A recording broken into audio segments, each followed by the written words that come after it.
Donc Seigneur, merci pour tout ce qu'on a déjà entendu, pour ces chants, pour ta présence, pour l'Église, pour le corps de Christ avec nous ce matin. On est rassemblés dans ta maison et Seigneur, on reconnaît que tu es là au milieu de nous. Peut-être on ne te sent pas, mais on croit que tu es là. On croit que tu es au milieu de nous ce matin et que tu connais chacun de nous, chacun de nos besoins, chacune de nos questions, de nos craintes, de nos défis, de nos difficultés, de nos erreurs, de nos manques, de nos joies, de nos peines. Tu nous connais par cœur, Seigneur. Et Seigneur, tu nous invites à te reconnaître ce matin. Et c'est la reconnaissance. La reconnaissance que tu es ce Dieu qui a tout accompli, tout fait pour nous. Et qui nous invite ce matin à être à ta table et manger ta parole, manger ton corps, boire ton sang, recevoir cette grâce imméritée, Seigneur. Saisir cette grâce imméritée. Aide-nous à, à ne pas nous en priver et à accepter d'être aimés alors qu'on n'est pas aimable, Seigneur, au nom de Jésus. Amen. Nous sommes toujours dans Romains, chapitre 7, et on va lire ces versets ensemble, si vous voulez bien. On va conclure le chapitre ce matin. En tout cas, c'est le projet. Romains, chapitre 7. Alors, ce chapitre, enfin, cette partie du chapitre est introduite au verset 5, lorsqu'il explique notre condition de pécheur. Il dit, car lorsque nous étions dans la chair, et là il parle de notre passé, de comment on vivait avant, les passions des péchés provoqués par la loi agissaient dans nos membres de sorte que nous portions des fruits pour la mort. Voilà, sans Dieu, c'est ce qu'on va faire, c'est ce qu'on va produire. Qu'on soit chrétien, et je crois que certains pensent que ça s'adresse simplement, ce passage, à des gens non croyants. Moi, je crois que ça s'adresse à des croyants. À des croyants qui, par moment, et ça nous arrive à tous, et si ça ne vous est pas arrivé, ne vous inquiétez pas, ça vous arrivera, euh, où on voit notre chair, on voit notre incapacité, on voit nos limites, on voit que... Parce que le gars là, dont Paul va parler, qu'est-ce que vous feriez de lui? Qu'est-ce que je ferais de lui? Donc on va lire, verset 7. Que dirons-nous donc? La loi est-elle péché? Loin de là. Mais je n'ai connu le péché que par la loi, car je n'aurais pas connu la convoitise si la loi n'eût dit tu ne convoiteras point. Et le péché, saisissant l'occasion, produisit en moi, par le commandement, toutes sortes de convoitises. Car sans loi, le péché est mort. Pour moi, étant autrefois sans loi, je vivais, mais quand le commandement vint, le péché reprit vie, et moi je mourus. Ainsi, le commandement qui conduit à la vie se trouva pour moi conduire à la mort.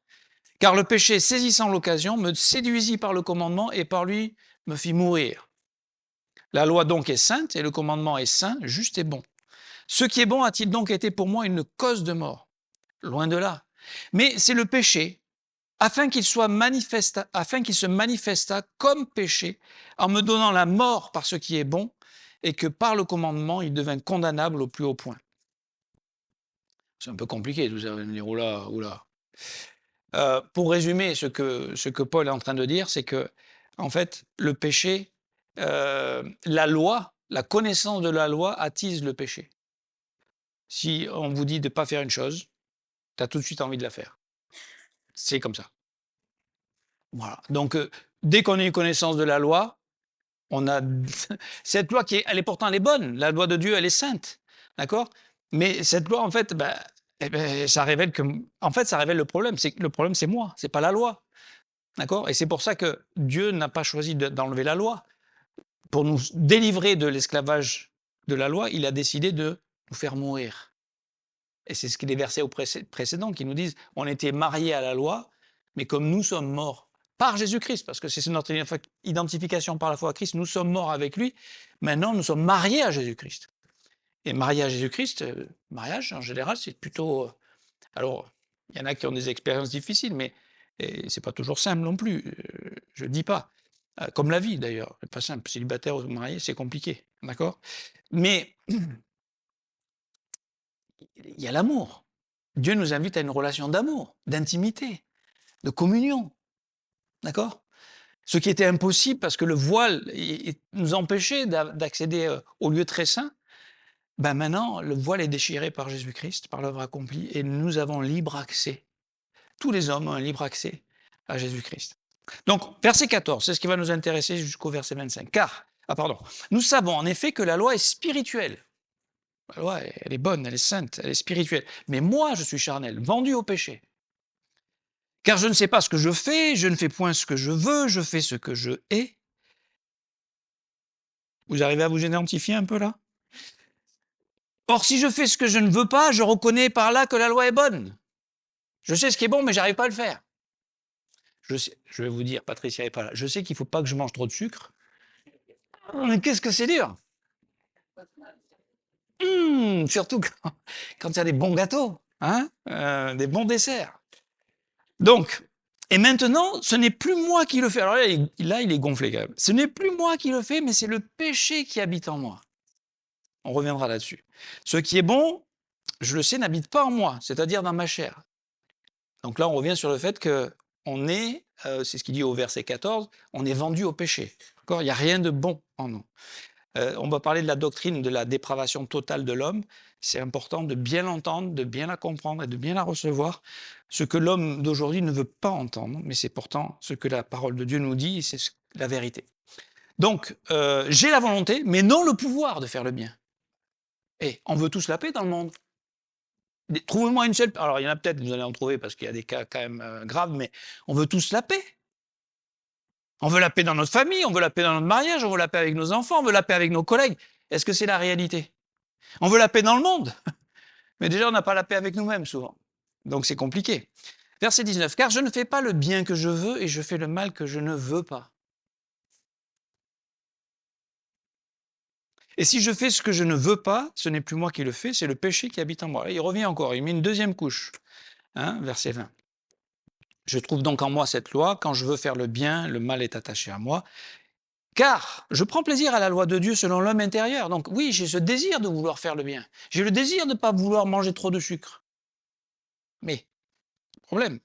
Mais je vois dans mes membres une autre loi qui lutte contre la loi de mon entendement et qui me rend captif de la loi du péché qui est dans mes membres. En fait, je suis prisonnier. La chair, elle est prisonnière de ses bas instincts. On sait ce qu'il ne faut pas faire et on le fait quand même.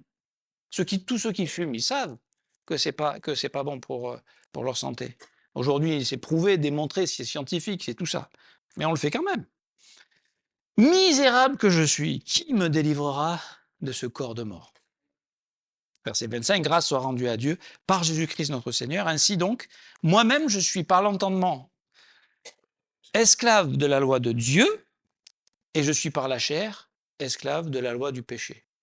Et je n'ai pas d'objet ici pour faire l'expérience. Tiens, j'en ai un ici, peut-être. Martine me pardonnera. Mais non, ça va aller. Vous savez quoi? Il y a cette loi qui s'appelle la loi de la gravité. Vous pouvez dire, moi, la loi de la gravité, je ne veux pas en entendre parler. Mais la loi de la gravité, tu ne peux rien y faire.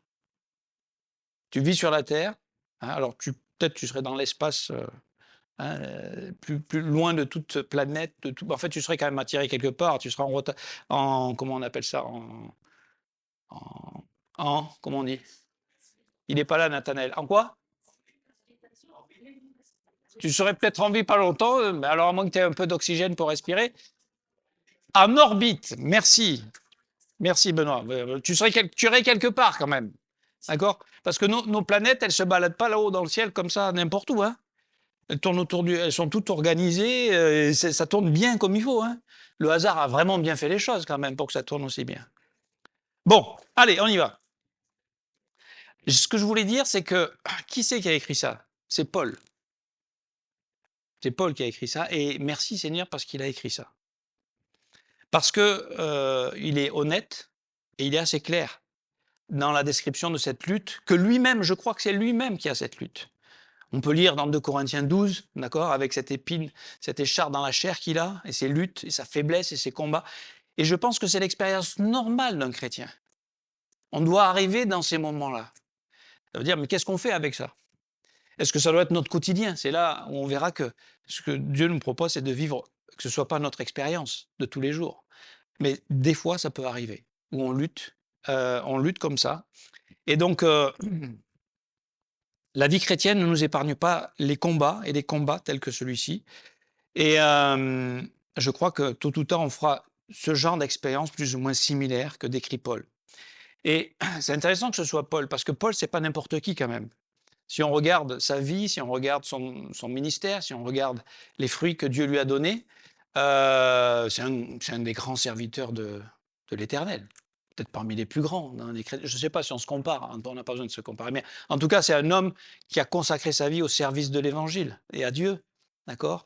Donc, c'est même un exemple à suivre, même à imiter. Il le dira lui-même dans Corinthiens 11, verset 1, « Soyez mes imitateurs comme je suis moi-même, comme je le suis moi-même de Christ. » Hein, et on a besoin de s'encourager, d'avoir... Vous savez, alors on ne fait plus ça, mais à mon époque, moi je ne l'ai pas fait parce que je n'avais pas trop ça, mais à l'époque, j'avais plein d'amis qui ils avaient des posters de chanteurs, de sportifs. Hein.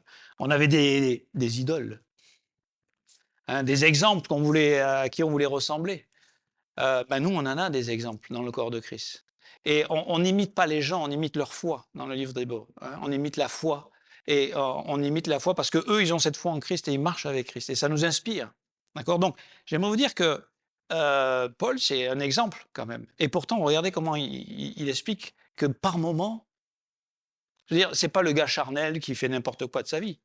C'est un gars qui marche avec Dieu, qui vit avec Dieu, que Dieu utilise, voilà, d'une façon assez extraordinaire. Et pourtant, il a ses luttes, il a ses combats face à son image propre. Et j'aimerais vous dire que regardez comment Paul se présente. Parce qu'on pourrait dire non, il parle pas de, c'est une image, il parle de jeu pour parler de l'homme naturel, de l'homme charnel. Non, il parle de lui, de sa propre expérience en tant que chrétien, en tant qu'enfant de Dieu, en tant que serviteur de Dieu, et les défis et les luttes quelquefois dans lesquelles il s'est trouvé. Hein. Et qu'est-ce qu'on ferait d'un bonhomme comme ça? Bah, tu dis, le gars, il n'est pas capable. Moi, je suis Dieu. Enfin, je suis pas Dieu, mais à la place de Dieu, bah, on ne peut pas utiliser un gars comme ça. Lui, on le met sur la touche et voilà, il regarde les autres agir. En fait, on est tous comme ça. Et Dieu peut utiliser des gens comme toi et moi qui sont encore imparfaits. Et d'ailleurs, il ne nous demande pas cette perfection parce que cette perfection que nous désirons tous de cet homme, d'être l'homme idéal, de prier parfaitement, d'être toujours spirituel, toujours avoir le bon mot, le sourire, la gentillesse, serviable, obéissant à Dieu, faire tout ça. Et ça n'existe pas, ça. Ça, c'est le légalisme qui nous fait dire il faut être comme ça. Mais Dieu, bien sûr, on tend vers ça et on est comme ça en Christ. Mais c'est Christ en nous qui fait ça. C'est pas moi qui me change, qui m'améliore ou qui me performe, d'accord? Alors, ce qui est intéressant, c'est de voir comment Paul va parler de lui. Au tout début de son ministère, alors, voilà, on pense à partir de 46-48, il a commencé déjà. Et la première lettre qu'il va écrire, c'est une dizaine d'années d'après, en Corinthiens chapitre 15, verset 9. Voici comment il se présente. « Car je suis le moindre des apôtres. Je ne suis pas digne d'être appelé apôtre parce que j'ai persécuté l'Église. » Voilà comment Paul se présente, le moindre des apôtres. Là, il est au début un peu de son ministère. En avançant un peu plus loin, lorsqu'il va écrire aux Éphésiens, là, il a déjà un peu plus mûri, il a été en prison, il a réfléchi, il a écrit notamment cette épître des Éphésiens. Et voici comment il se présente, Éphésiens 3, 8. « À moi qui suis le moindre de tous les saints. » Là, il se comparait à 12, maintenant à tous les saints. C'est le dernier de tous les saints. Et puis, à la fin de sa vie, vers la fin de sa vie, en Timothée 1,15, il dit « C'est une parole certaine et entière, digne d'être reçue, que Jésus-Christ est venu dans le monde pour sauver les pécheurs, dont je suis le premier. » Mes amis, c'est toi et moi, ça. C'est nous. Et Paul c'est nous. Il est comme nous. Il a ses luttes, il a ses combats. Donc, ne courons pas après cet idéal de l'homme parfait spirituel. Vivons devant Dieu. Non pas dans le défaitisme ni la passivité, mais dans la foi au Fils de Dieu. Et c'est ce que ce texte nous propose. J'aimerais vous dire, notre chair ne deviendra jamais ce qu'on désire qu'elle devienne. Regardez bien ça. Ça, c'est la croix. Nous, on veut pas, la chair ne veut pas aller à la croix. Elle veut la réparer, elle veut l'arranger, elle veut l'améliorer. Et pourtant, Jésus, c'est là qu'il nous rencontre. C'est là la rencontre entre Dieu et nous. C'est à la croix. Et tout le projet de Dieu, c'est ça. C'est qu'on accepte d'aller à la croix. Et j'avance, vous allez voir. Parce que je crois qu'il y a beaucoup de vains efforts et de combats inutiles pour essayer de croire ou faire croire aux autres, ou même à nous-mêmes. Et écoutez bien ce que je vais vous dire. Écoutez bien ce que je vais vous dire. C'est la clé, là. Vous êtes prêts? Qu'on n'est pas si mauvais que ça. Qu'il y aurait peut-être quelque chose de bon à sauver ou à améliorer. C'est un des mensonges les plus acceptés dans nos cultures et qui nous cause, nous, en tant que chrétiens, beaucoup de tort. Parce qu'on se trompe de combat. On essaye d'améliorer la chair alors que sa destinée, c'est la mort. Et c'est pour ça qu'on se trouve dans ce genre de combat. C'est un combat orgueilleux de ne pas accepter ce que Dieu dit de nous. Et ce que Dieu dit de lui. Parce que c'est pas fini le mensonge, vous allez voir. Le mensonge, c'est que c'est subtil. C'est subtil comment. Vous savez, le diable, il est malin. Il est plus malin que toi et moi. Hein, et bien plus malin que nous. Et il sème des sortes de pensées, de réflexions. Et il dit ceci. Et il amène ce genre de pensée dans la discussion, réflexion, voilà, des hommes. Et on commence à penser, puis on commence à le dire. Et voici ce que l'homme est capable de dire, insufflé par le puits de l'enfer. Écoutez bien. 1. Dieu n'est pas si bon que ça. Il est bon, il est bon, il est bon, Dieu est bon. Mais pas si bon que ça. Et nous, on n'est pas si mauvais que ça. Vous savez ce que c'est ça? C'est l'humanisme. Et on baigne dedans. On est endoctriné dedans. Mais ce n'est pas ce que la Bible dit, mes amis. Et vous savez quoi? Si on ne sait pas que Dieu est très, très, très, très bon, infiniment bon, on ne peut pas entendre que nous sommes très, très, très, très mauvais. C'est pour ça que ça va ensemble, les deux. Mais quand on comprend qu'on est très, très, très mauvais et que Dieu est si bon qu'il nous donne un rendez-vous, la transformation s'opère. Le miracle arrive. L'œuvre de la grâce se passe dans les cœurs. Mais vous imaginez la femme en Jean 8, prise en flagrant délit d'adultère. On n'a pris que la femme en flagrant délit d'adultère. Étonnant. On se demande avec qui elle faisait ça. Hein?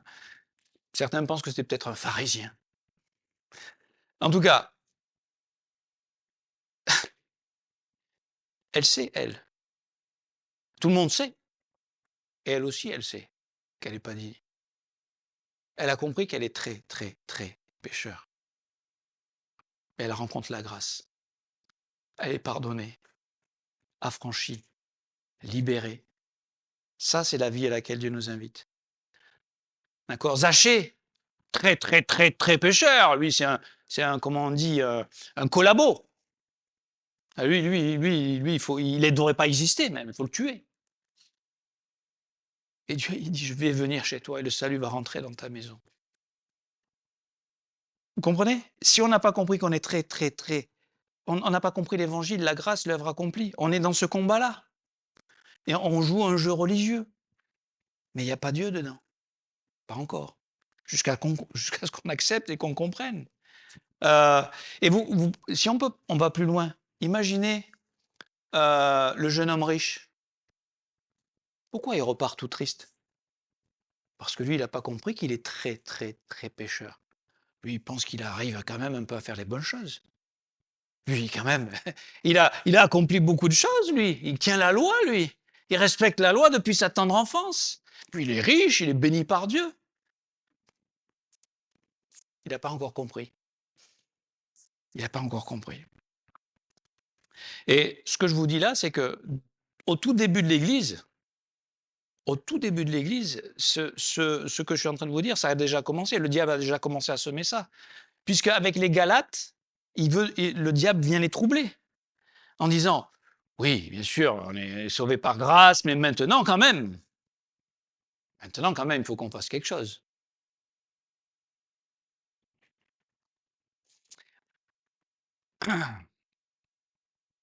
Et pourtant, le constat, c'est Romains 7, 14. L'homme, il dit, moi, je suis charnel, vendu au péché. C'est ça. Nous, on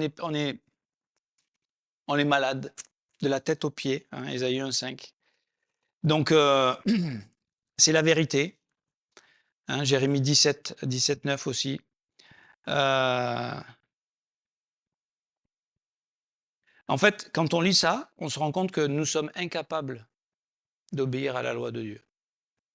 La chair est incapable d'obéir à la loi de Dieu. Et ça me paraît tragique. Parce que imaginez, quand tu ressors de ça, c'est la confusion. Hein, jusqu'à ce que tu ouvres les yeux sur la croix et sur Jésus-Christ et sur la grâce. Tu es confus, tu es désespéré, tu es découragé, tu es déçu. Et si vous n'avez pas encore été déçu de vous-même, j'espère que vous le serez bientôt. Hein, tu es épuisé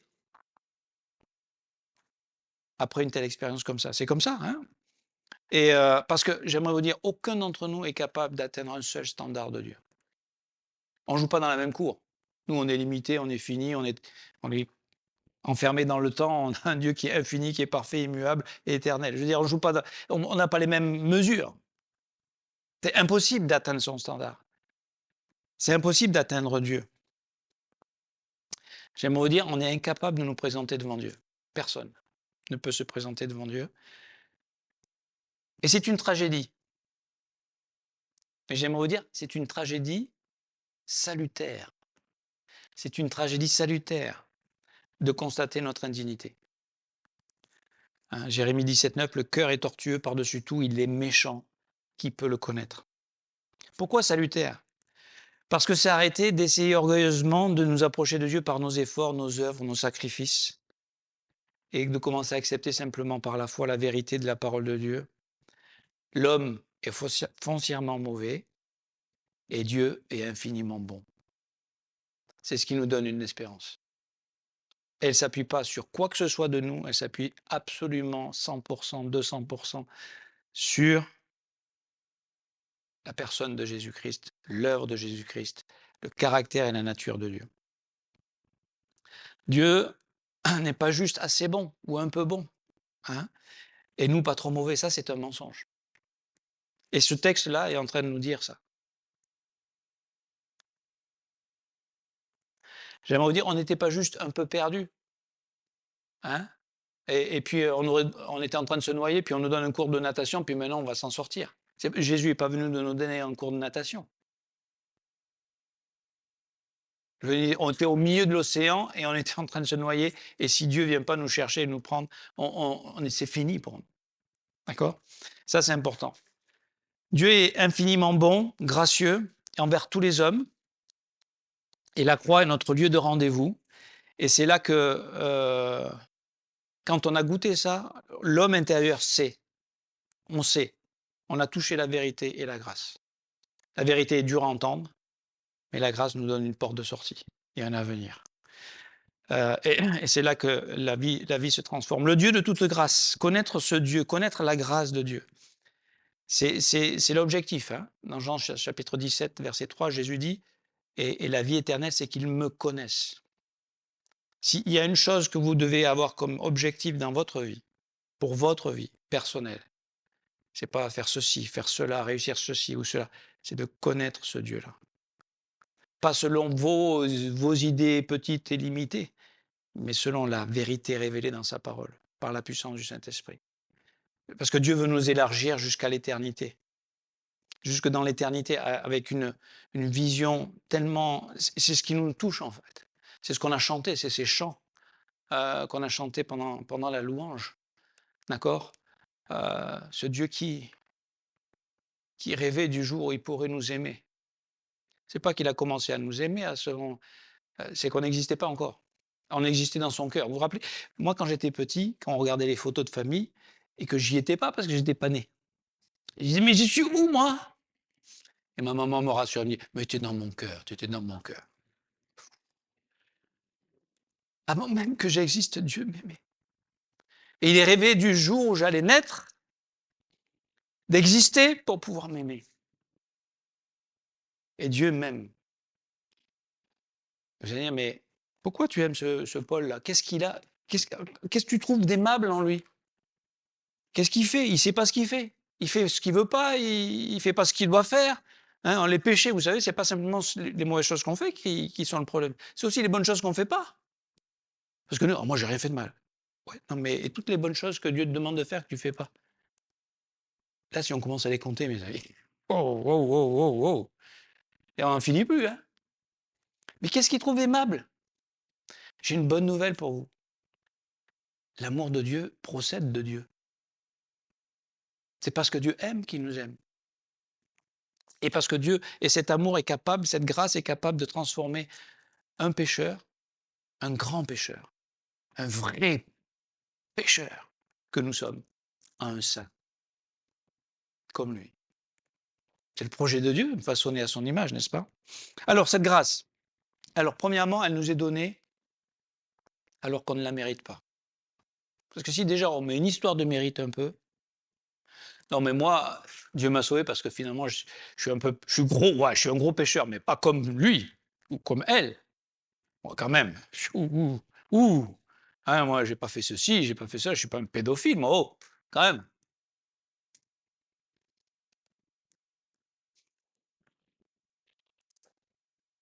Vous savez pas ce que le péché est capable de faire. Peut-être pas celui-là, mais il peut vous attraper dans un autre domaine qu'on n'imagine même pas. Donc, la bonne nouvelle, c'est que la grâce nous est donnée alors qu'on ne la mérite pas. Deuxièmement, Dieu ne donne pas un certain pourcentage de grâce. Allez, je te donne 90%. Allez, je vais 95 parce que toi, tu en as vraiment besoin. Puis quand même, il faut que tu finisses les 5 autres pourcents. Non, c'est grâce, c'est 100%.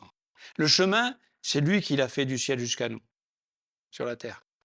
Parce que nous, on ne peut pas sauter. Hein, je veux dire, enfin, tu ne peux pas sauter bien haut. Hein. Tu ne peux pas aller au ciel. Mais lui, il est venu. 100% grâce. D'accord.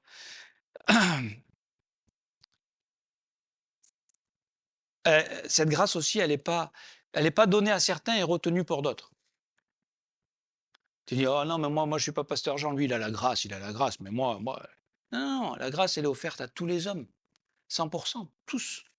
Il fait pas d'acception de personne. Est-ce qu'on va la saisir, la reconnaître, la recevoir, la découvrir? Est-ce qu'on va accepter de faire le constat de Dieu: «Je suis pécheur et j'ai besoin de la grâce»? Allez, on a presque fini. Et puis aussi la grâce, le 4e point, c'est qu'il me la donne tout le temps. C'est pas: «OK, je t'ai fait la grâce là, je t'ai donné 1 mois de grâce, maintenant je fais un peu le point, je fais le constat. Bon, je sais pas si je vais continuer de t'en donner parce que là, vu ce que tu en as fait, je crois que je vais arrêter de te donner la grâce». On n'a pas un Dieu n'est pas comme nous. Heureusement. Et cette grâce, c'est pas parce que tu l'as abusée, tu l'as mal utilisée. Essaye de rester concentré. Encore quelques minutes. Merci. Cette grâce, c'est la clé. C'est la clé pour notre marche, c'est la clé pour notre vie et elle est disponible tout le temps. Dieu dit: «Je suis ton sauveur, je suis le Tout-Puissant et je t'abandonnerai jamais». Donc, qu'est-ce qu'on peut dire? Voici quelquefois les remarques qu'on peut faire et qu'on peut entendre dans les églises. Ça s'appelle le légalisme. C'est quand Paul fait ce constat et dit: «Misérable que je suis, qui me délivrera du corps de cette mort?» Et le légalisme va nous dire: «Mais quand même, si tu priais un peu plus, cette année, si tu priais un peu plus, hein? Ou si tu étais un peu plus discipliné quand même, hein? Tous les matins, prendre un temps avec le Seigneur, lire ta Bible, un verset, écouter. Un peu plus investi dans l'église, être là, aux différentes, activités, dire: «OK, le dimanche, c'est là que je dois être». Il peut y avoir des exceptions, mais c'est des exceptions. C'est là qu'on est édifié, c'est là qu'on est rempli, c'est là qu'on est visité, c'est là que le Seigneur amène sa bénédiction. Et on se dit, voilà, c'est ça qu'il faut faire. Hein, si j'étais un peu plus sérieux au sujet de ma vie chrétienne, qu'on se mette vraiment au travail. En fait, si on fait ça, on va se retrouver dans le cas de Paul. Et le cas de Paul, là, c'est que c'est la chair qui s'enorgueillit pour essayer d'être acceptable et acceptée. Et se dire qu'elle n'est pas si mauvaise que ça. Et on essaye de se faire croire et faire croire aux autres. Non, on est des bons chrétiens. Non, on est des pécheurs. On était des pécheurs. Parce que ça, c'est la vie que nous n'avions que cette vie avant. Mais par ce mariage, nous avons reçu une nouveauté de vie. Et Dieu nous dit, c'est dans cette vie-là qu'il faut vivre. Pas essayer de réparer l'ancienne. Pas être concentré sur l'ancienne. Pas essayer de te changer. Tu ne peux pas te changer, n'est-ce pas? Conclusion. Quelle est la place de la loi dans ma vie quotidienne, dans ma croissance spirituelle, dans ma sanctification? Parce que c'est de ça dont on parle. C'est que Dieu nous invite à grandir en tant que chrétiens. On ne va pas rester des bébés spirituels toujours abreuvés au biberon. Hein? Si vous imaginez là nos jeunes de 18 ans, maman, tu m'as fait mon bib. On dirait bon, faut qu'on discute. D'accord? Ben voilà, un chrétien qui a quelques années de vie chrétienne, il devrait continuer à grandir, et chaque année on grandit. Et c'est pas on est sans péché, on devient parfait, hein? Mais voilà, on connaît Dieu, on connaît le cœur de Dieu et la grâce de Dieu. Et vous allez voir pourquoi c'est important. Et Paul l'a très bien dit au chapitre précédent, au verset 14, il dit on n'est plus sous la loi, mais sous la grâce. On n'est plus sous la loi, mais sous la grâce. C'est pas qu'on doit rejeter la loi en disant la loi, et c'est ce que Paul dit, c'est pas que la loi est mauvaise, non, non, non, c'est pas qu'on doit la rejeter, mais elle n'est pas le moyen, d'accord? Notre performance à l'obéissance de la loi, c'est pas le moyen de nous approcher de Dieu, de mériter sa grâce, ce qui est impossible. On ne peut pas mériter sa grâce, sinon c'est plus la grâce si on la mérite. Hein, Romains 11,6. Donc, en fait, l'accomplissement de la loi, ce n'est pas le moyen pour plaire à Dieu. Ce qui plaît à Dieu, c'est la foi. La foi dans le fait que c'est un Dieu infiniment bon. D'accepter le constat, c'est le Saint-Esprit. Hein. Son ministère, c'est nous convaincre qu'on est pécheur. Accepter le constat qu'on est pécheur, et grandement pécheur. Mais que ça n'empêche pas de venir à lui et de le rencontrer. Parce que maintenant, il nous a amenés, il nous a ouvert le chemin, il nous a offert un chemin. C'est Jésus-Christ. Ce que nous ne pouvions pas faire, il l'a fait pour nous. Ce que nous méritions, il l'a payé à notre place, le péché. Et ce que nous ne méritons pas, il nous l'offre, la grâce. Le fait qu'il ait payé pour nos péchés, c'est la miséricorde. Le fait qu'il nous donne ce qu'on ne mérite pas, ça c'est la grâce. C'est que Dieu nous a fait miséricorde et grâce. Et qu'en fait, nous, tout ce qu'on rêve, c'est d'être aimé par Dieu. Mais comment un gars comme ça peut être aimé par Dieu? Personne. Sauf si par la foi, il accepte la démonstration de l'amour de Dieu à la croix.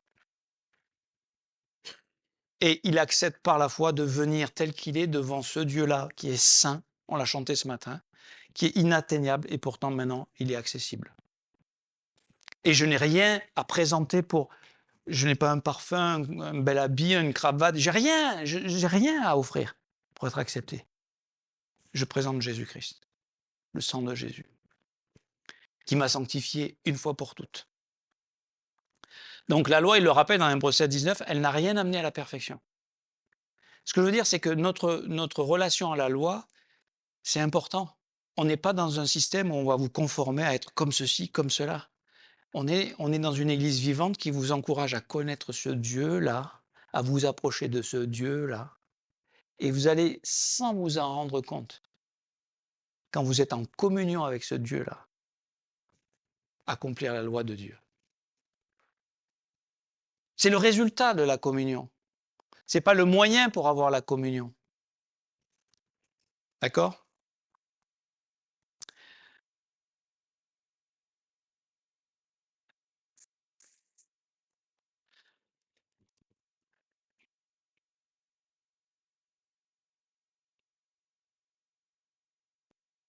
tout ce que nous avons à faire, je vais vous dire.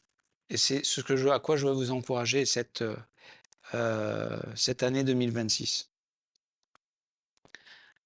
Ce que Dieu nous demande de faire, c'est de croire en lui, de croire dans la vérité et de croire dans la grâce. De croire dans la grâce et de croire dans la vérité dans la personne de Jésus-Christ. C'est tout ce qu'il nous demande de faire. Et notre seule part, et l'exercice de notre libre arbitre, parce qu'on en a un, c'est de m'approcher du trône de la grâce. Hébreux 4, 16. Parce que c'est là que je vais recevoir miséricorde, grâce et secours. Et c'est là, et quand je suis là, je n'ai plus à faire ce genre de combat. Donc le jour où ça arrive, on est dans ce genre de combat, c'est que c'est notre chair qui essaye de nous dire qu'elle n'est pas si mauvaise que ça. Et dites-lui une chose, ce que Dieu dit. Excuse-moi, mais il n'y a pas de place pour toi dans ma vie. Parce que la croix de Jésus-Christ m'a affranchi. Et du péché, et de la loi. Et aujourd'hui, je peux être en communion avec Dieu. Je peux me présenter devant Dieu. J'ai échoué complètement. Comme Manassé, l'histoire de Manassé. Tu dis, mais ce gars-là, comment Dieu peut restaurer? Je veux dire, car 50 ans de sa vie, ça a été pour aller contre Dieu, insulter Dieu, idolâtrie, tuerie. Je veux dire, un dictateur, comme on en connaît dans ce monde-là, qui a tué des gens, des innocents. Et le pire qu'on puisse imaginer. Et Dieu le relève, et Dieu le restaure. Waouh! Ça nous donne de l'espoir, ça. Et il n'a pas à payer, il n'a pas à rembourser. Maintenant, c'est quoi? Action de grâce. Seigneur, 100% la grâce. D'accord? Et c'est ce qui va vous transformer, mes amis. Sinon, vous êtes dans une histoire, je suis, parce qu'on a tous ces faiblesses-là, on est juste dans une religiosité, pharisianisme, et on se fait croire, on fait croire à Dieu, alors comme si on pouvait faire croire à Dieu. Voilà, tout va bien. Non.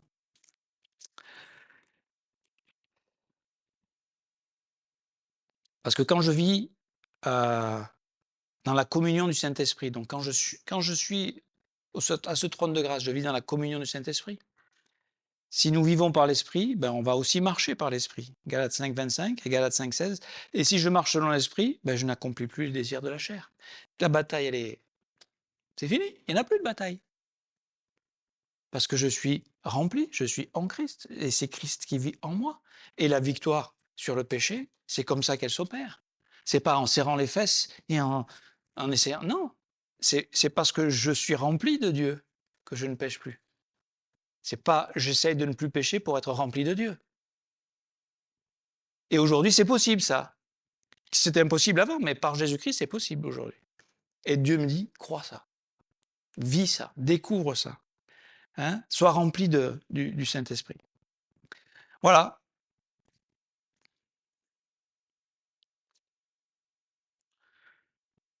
On s'arrête là? Seigneur, merci pour ce projet. Et Seigneur, extirpe ce mensonge de nos cœurs, de nos pensées, de nos raisonnements, de penser que tu n'es pas si bon que ça et que nous ne sommes pas si mauvais que ça. Et on accepte, Seigneur, de reconnaître qu'on est pécheur, mais on accepte que ta grâce est suffisante, que ton amour est suffisant, que ta présence, ton Saint-Esprit est suffisant. Et amène-nous cette année d'expérimenter davantage cette vie de résurrection, ta vie en nous, ta grâce, ton amour qui nous comble, qui nous remplit, qui nous équipe pour vivre et relever les défis du quotidien, de pardonner, d'aimer, de faire grâce, de patienter, de parler avec douceur, de croire le meilleur, d'espérer le meilleur, de nous aimer les uns les autres, de nous supporter les uns les autres, de nous encourager les uns les autres, de vivre ensemble, de grandir ensemble, de rebondir devant toi quand nous échouons, Seigneur, et pas essayer de nous justifier. Garde-nous humbles, Seigneur, humbles et brisés, parce que Seigneur, sans ta grâce, on ne peut pas tenir un seul instant. Mais par ta grâce, on va aller jusque dans l'éternité, dans la gloire à laquelle tu nous appelles et que tu as réservé pour chacun d'entre nous. Merci pour ce que tu fais et aide-nous à connaître ton nom, Seigneur. Et cette vie de résurrection que tu réserves à ceux qui acceptent ce rendez-vous à la croix, au nom de Jésus. Amen.